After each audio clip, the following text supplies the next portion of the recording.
You know that sensation when you have to study for some ginormous test, but instead of that, you just lie on your bed and stare at the ceiling of your room for 3 hours consecutively? Or when friends invite you to come out and have fun and you desperately want to, but something within yourself makes you think that it weighs 1,000 pounds. We have all been here. Those days when it feels like getting out of bed is like lifting a car. Well, the thing is that at times when it appears that you are being lazy, it is actually an SOS call given by your brain. It is like the phone dying.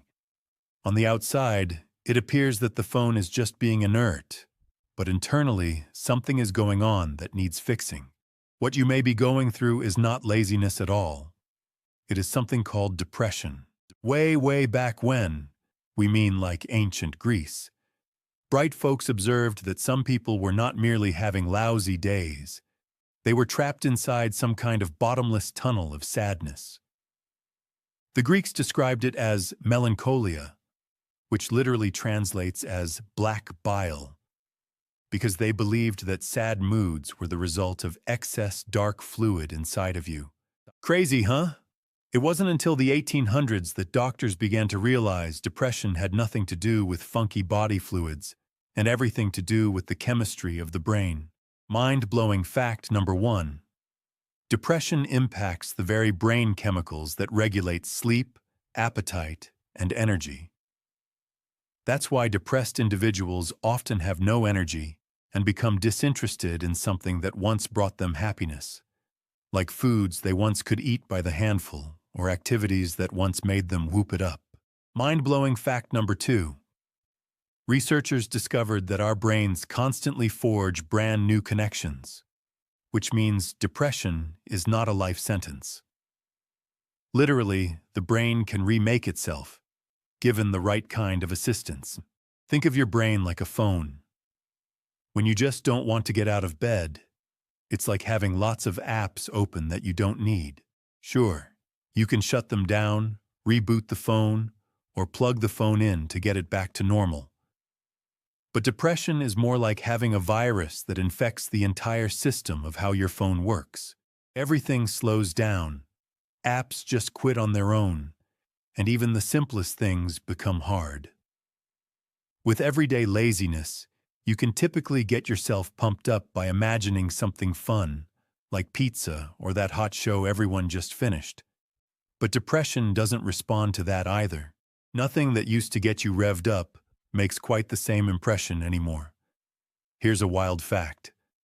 Research demonstrates that depression-stricken folks have to exert 40% more mental energy just to manage everyday chores that once came automatically. It's like the entire time your phone has to work on uphill terrain while everyone else has the evenly graded ground. The dreaded thing?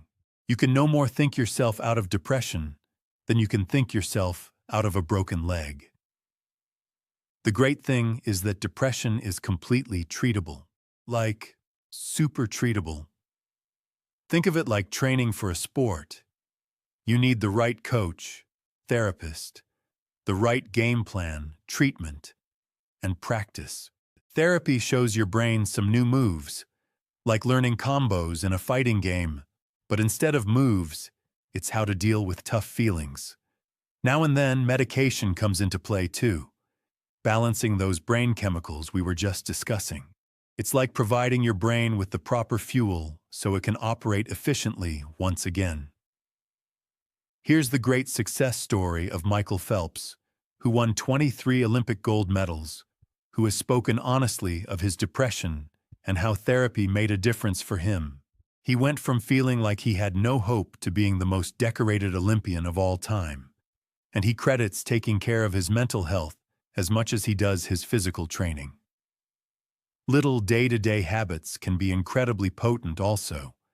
Getting sunlight, getting your body moving, even just a 10-minute walk, and establishing a regular sleep schedule all send everything's okay messages to your brain.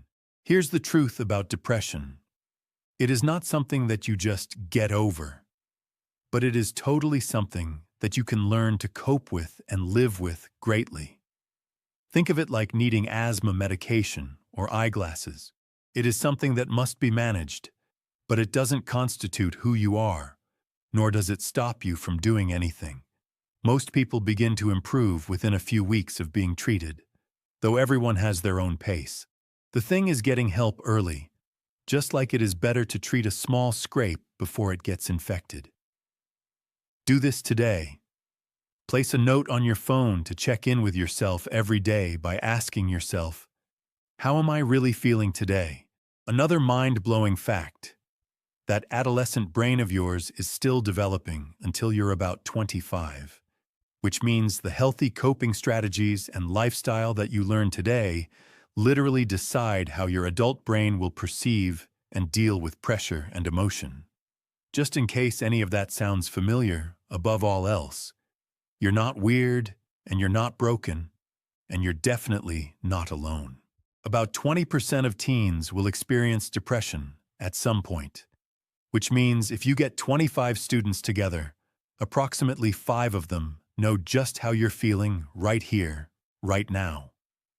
Depression doesn't discriminate. It strikes athletes, artists, straight-A students, goofballs, and folks of every type in between. The point? Having depression doesn't make you weak, just as having the flu doesn't make you weak. Your brain is an incredibly powerful, super complicated thing, and every so often it just needs a tune-up. The fact that you're taking the time to read all the above and consider taking care of yourself mentally, that's evidence of some serious strength and awareness on your part. You're not giving up. You're taking the important step of taking care of the single most important person on the planet to you. You.